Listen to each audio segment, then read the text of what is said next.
Assalamualaikum warahmatullahi wabarakatuh. Kami dari kelompok 8 akan menampilkan hasil diskusi kami tentang thorium 232. Anggota kelompok 8 yaitu pertama Jessica Mahaputri, yang kedua Rahmi Novita, yang ketiga Fulki Fiarka, yang keempat Latifah Aulia Rasyada, yang kelima Nurul Fatona, dan yang keenam Anissa Yulia Santika. Adapun materi yang akan kami bahas, yang pertama yaitu pengertian manfaat kerugian radionuklida secara umum, yang kedua sejarah ditemukannya thorium, yang ketiga jenis peluruhan thorium, yang keempat manfaat thorium terhadap kehidupan manusia, yang kelima kerugian thorium terhadap kehidupan manusia, dan yang kelima perkembangan penelitian thorium. Pengertian radionuklida. Radionuklida atau nuklida radioaktif adalah suatu isotop memancarkan zat radioaktif atau memiliki energi nuklir yang berlebih sehingga membuatnya tidak stabil, atau nuklida yang tidak stabil secara spontan memancarkan radiasi hingga dihasilkan nuklida stabil. Radionuklida dapat terjadi secara alamiah atau sengaja dibuat oleh manusia dalam reaktor penelitian. Manfaat dari radionuklida yaitu yang pertama, teknik pengaktifan neutron, yang kedua, penentuan kerapatan tulang dengan bond densitometer, yang ketiga, tridimensional conformal radioterapi atau 3D CRT, yang keempat, sterilisasi radiasi, yang kelima, metode terapi, yang keenam, drug delivery, dan yang ketujuh, medical imaging. Adapun kerugian dari radionuklida yaitu dapat merusak sel penting seperti sel sumsum atau sel darah akibat radiasi tinggi yang tidak terkendali, termasuk juga radiasi sinar gamma. Yang kedua, dapat merusak atau mematikan jaringan atau sel-sel pada makhluk hidup. Yang ketiga, dapat merusak atau mengubah struktur DNA makhluk hidup. Yang keempat, dapat mengakibatkan tumor atau kanker. Yang kelima, radon yang terhidup paru-paru memancarkan alfa dan dapat menimbulkan kerusakan dan pertumbuhan kanker. Dan yang keenam, dapat menimbulkan luka bakar akibat radiasi dosis tinggi. Selanjutnya, sejarah ditemukannya thorium. Berdasarkan proses terbentuknya, unsur-unsur radioaktif atau radionuklida yang ada di lingkungan dapat dikelompokkan ke dalam dua golongan besar, yaitu radionuklida alam dan radionuklida buatan. Yang keduanya dapat berperan sebagai sumber radiasi lingkungan. Dikatakan sebagai radionuklida alam karena sumber radiasi itu sudah ada semenjak alam ini terbentuk. Berbeda dengan radionuklida alam, radionuklida buatan adalah sumber radiasi yang proses terbentuknya melibatkan intervensi manusia. Baik sumber tersebut sengaja dibuat atau untuk maksud-maksud tertentu atau merupakan hasil samping dari permintaan teknologi nuklir oleh umat manusia yang sebenarnya tidak disengaja atau bahkan tidak dikehendaki kemunculannya. Keberadaan radionuklida di alam pertama kali dikenali melalui penemuan unsur uranium oleh Anthony Henry Becquerel pada tahun 1996. Setelah Becquerel menerbitkan kertas kerja tentang fenomena keradioaktifan yang ditemukannya, maka fenomena itu mulai dipelajari secara intensif oleh para peneliti. Pada tahun 1898, pasangan suami istri ahli kimia berkebangsaan Prancis, Marie Curie dan Pierre Curie, mengusul menemukan dua unsur baru yang dapat menunjukkan gejala radioaktivitas seperti uranium. Kedua unsur itu selanjutnya diberi nama polonium dan radium. Dalam kurun waktu berikutnya, puluhan radionuklida alamiah lainnya berhasil ditemukan. Bersamaan dengan terbentuknya uranium, maka terbentuk juga radionuklida alam seperti thorium, aktinium, kalium, serta unsur-unsur lainnya. Selanjutnya yaitu jenis peluruhan thorium 232. Sebelum memasuki jenis peluruhan thorium 232, kita akan bahas satu persatu. Yang pertama itu deret radioaktif. Deret peluruhan radioaktif adalah deret yang menyatakan rangkaian peluruhan unsur, di mana suatu unsur meluruh dan membentuk unsur yang baru. Unsur baru tersebut meluruh kembali menjadi unsur yang lain hingga menjadi stabil. Untuk kita ketahui, deret peluruhan radioaktif ini terbagi menjadi 4. Satu diantaranya thorium dan 3 lain diantaranya itu uranium, actinium, dan neptunium. Yang kedua yaitu radionuklida primordial. Thorium-232 merupakan radionuklida primordial. Hal ini karena elemen primordial radioaktif itu terdiri dari bismut, thorium, dan uranium. Untuk kita ketahui, radionuklida primordial itu adalah nuklida yang ditemukan di bumi yang telah ada sejak sebelum bumi ini terbentuk. Nuklida ini masih ada karena memiliki waktu paruh yang sangat lama, sehingga belum sepenuhnya membusuk. Radionuklida primordial diproduksi dalam nukleosintesis bintang dan ledakan supernova bersama dengan nuklida stabil. Untuk saat sekarang ini, terdapat 254 nuklida primordial stabil dan 32 nuklida primordial radioaktif. Yang ketiga yaitu peluruhan thorium-232. Thorium-232 termasuk radionuklida alam yang membentuk deret dengan induk thorium-232 dengan umur paruh 14 miliar tahun. Deret thorium terdiri dari 12 nuklida, di mana di dalam deret ini terdapat gas mulia radon 220 dengan umur paruh 55 detik. Berikut adalah skema peluruhan thorium-232. Deret thorium dimulai dengan peluruhan thorium-232 dengan cara peluruhan alfa, di mana semua unsur anggota deret thorium ini memiliki nomor massa 4 dan kelipatannya. Deret thorium menguraikan penguraian thorium menjadi unsur-unsur di bawahnya hingga mencapai kestabilan pada timbal 208. Untuk skema peluruhan thorium-232 dimulai dengan peluruhan thorium dengan peluruhan alfa itu menjadi radium dengan waktu paruh 5,75 tahun. Dengan peluruhan beta minus menjadi actinium dengan umur paruh 6,13 jam. Dengan peluruhan beta minus menjadi thorium dengan waktu paruh 1,91 tahun. Dengan peluruhan alfa menjadi radium dengan umur paruh 3,66 hari. Dengan peluruhan alfa menjadi radon dengan umur paruh 55 detik. Dengan peluruhan alfa menjadi polonium dengan umur paruh 0,15 detik. Dengan peluruhan alfa menjadi timbal dengan nomor waktu paruh 10,6 jam.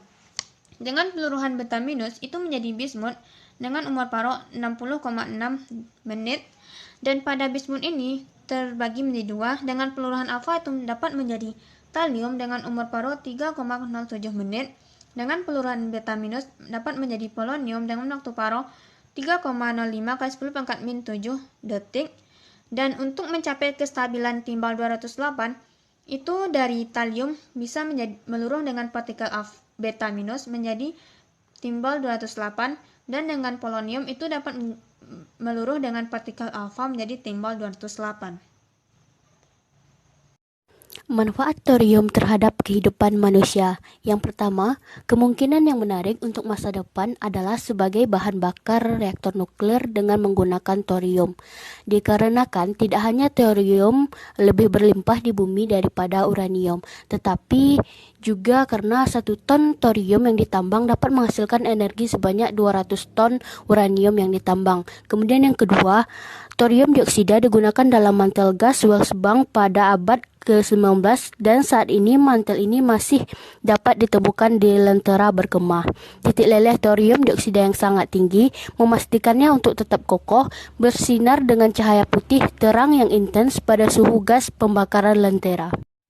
Yang ketiga, thorium dioksida digunakan untuk keramik tahan panas. Misalnya pada krus laboratorium, thorium dioksida dapat digunakan sebagai bahan utama keramik maupun sebagai zat tambahan ke dalam zirconium dioksida.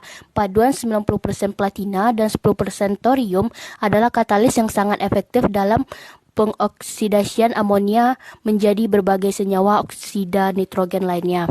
Kemudian yang keempat, kaca yang mengandung thorium dioksida memiliki indeks bias yang tinggi dan dispersi yang rendah, sehingga thorium dioksida ditambahkan ke kaca untuk digunakan dalam lensa berkualitas tinggi pada kamera dan peralatan ilmiah. Yang kelima, paduan thorium dengan magnesium digunakan dalam industri aerospace untuk mesin pesawat. Paduan ini sangat ringan dan memiliki kekuatan yang sangat baik dan ketahanan muai pada suhu yang tinggi. Kemudian yang keenam, thorium digunakan untuk melapisi filamen tungsten dalam bola lampu. Dalam produksi filamen lampu pijar berbahan wolfram, kristalisasi wolfram dapat ditekan secara signifikan dengan penambahan sejumlah kecil thorium dioksida ke dalam bubuk sinter wolfram. Penambahan sejumlah kecil thorium dioksida ke katoda panas wolfram secara signifikan menurunkan fungsi kerja elektron. Sebagai akibatnya, elektron terpancarkan pada suhu yang jauh lebih rendah. Yang ketujuh, penggunaan thorium sebagai sumber daya energi alternatif dalam pembangkitan listrik dengan alasannya bahan baku energi tersedia banyak di Indonesia, lebih kurang 140.000 ton. Thorium lebih efektif dan efisien. Yang kedelapan, thorium telah digunakan dalam sel fotolistrik komersial untuk mengukur sinar ultraviolet dengan panjang gelombang berkisar 2.000 sampai 3.750 Armstrong. Kemudian yang kesembilan, thorium tetrafluorida digunakan sebagai bahan anti refleksi pada pelapis optik berlapis. Thorium tetrafluorida transparan terhadap gelombang elektromagnetik dengan panjang gelombang antara 0,35 sampai 12 mikrometer. Radiasi yang disebabkan thorium tetrafluorida utamanya adalah partikel alfa. Partikel ini dapat dihentikan dengan lapisan tipis dengan bahan lain. Warahmatullahi wabarakatuh. Perkenalkan, nama saya Anissa Yulia Santika. Di sini saya akan menjelaskan kerugian radionuklida thorium terhadap kehidupan manusia. Radionuklida bisa berdampak kepada lingkungan ataupun kepada manusia. Radionuklida itu dapat ditemukan di hampir semua media lingkungan, seperti batu, tanah, sedimen, udara, tanaman, air permukaan, dan air tanah, serta di manusia itu sendiri. Keberadaan radioaktivitas dalam air, tanah, dan sedimen bertanggung jawab atas paparan eksternal kepada manusia. Radionuklida tersebut juga dapat menyebabkan kerusakan apabila digunakan secara berlebihan. Potensi kerusakan kesehatan akibat paparan radionuklida bergantung kepada sejumlah faktor dan dapat merusak fungsi jaringan atau organ. Nah, di sini contohnya yang pertama yaitu kulit menjadi kemerahan, rambut rontok, menimbulkan luka bakar, sindrom radiasi akut. Paparan radiasi dalam jangka yang panjang dapat menyebabkan sel rusak dan bahkan menyebabkan kanker. Risiko paparan radiasi tersebut berisiko lebih tinggi untuk anak-anak dan remaja karena mereka secara signifikan lebih sensitif terhadap paparan radiasi dibandingkan orang dewasa. Perkembangan penelitian thorium.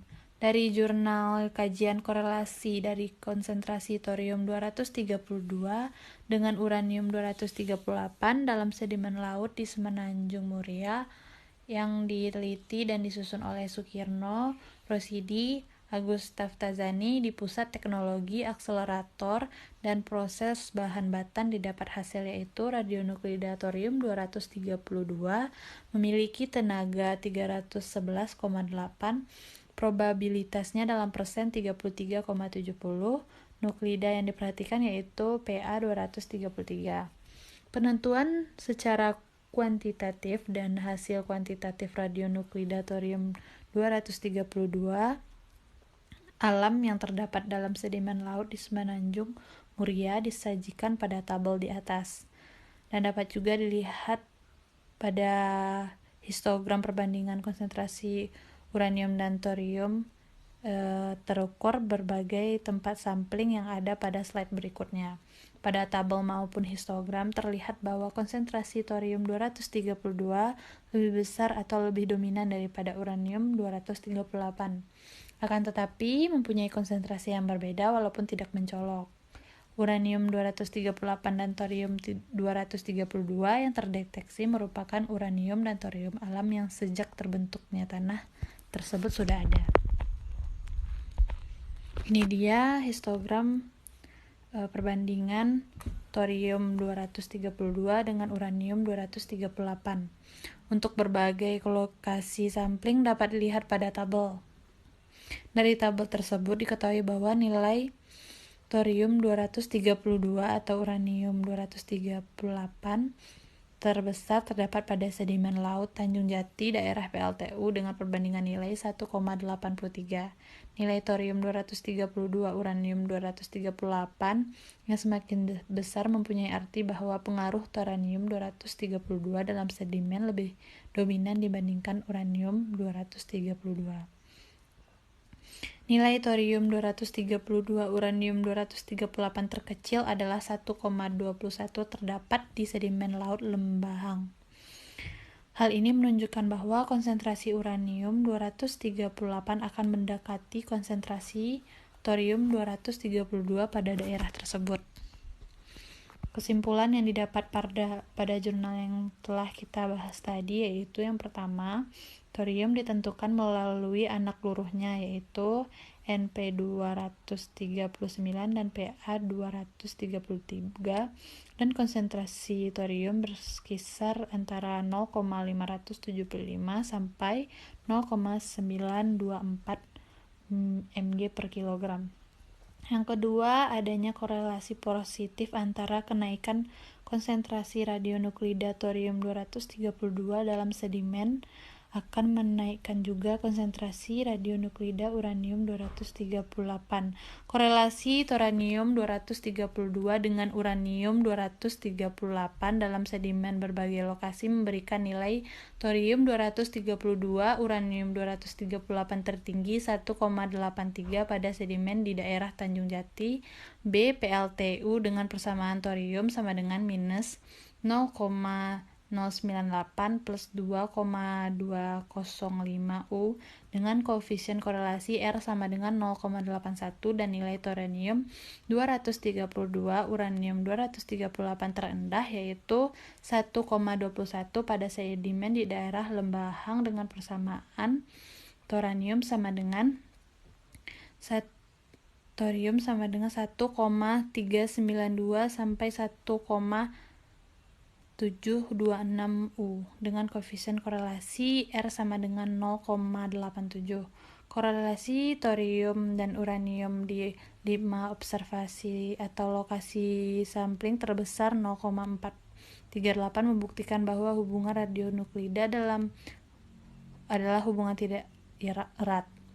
Pada perhitungan terlihat bahwa T hitung lebih kecil daripada nilai T tabel dan nilai probabilitas p-value hasil perhitungan adalah 0,4604. Yang lebih besar dari tingkat signifikan adalah 5% atau 0,05, maka konsentrasi thorium 232 tidak berpengaruh terhadap konsentrasi uranium 238 secara signifikan pada observasi di 5 lokasi sampling.